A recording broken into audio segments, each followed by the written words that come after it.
It Showtime host nananawagan sa rally laban sa korupsyon. It Bulaga host tahimik, may dahilan ba?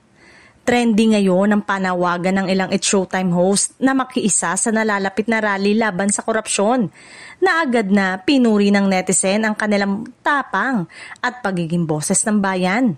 Sa kanilang mga social media post, hinikayat ang kanyang mga followers na makiisa sa paghingi ng transparency at hustisya para sa taong bayan.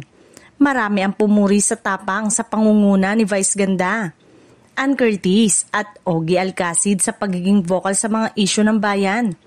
Komento ng netizen, sana ganito may lakas ng loob magsalita kahit nasa showbiz ka. Samantala, kapansin-pansin naman ang katahimikan ng ilang Itbulaga host tungkol dito. Marami ang nagtatanong kung bakit tila walang pahayag mula sa kanila, lalo na't isa sa mga host si Maine Mendoza, ang asawa ni Arjo Atayde na kamakailan ay nadawit sa ilang isyu kaugnay ng gobyerno. Dagdag pa nito, hindi rin maiiwasan ang mga pangalan ni Tito Sen at iba pang politiko na konektado sa longest running noontime show. Sabi ng ilang netizen, baka raw pinipili lang ng mga ito na manahimik para hindi maipit sa intriga.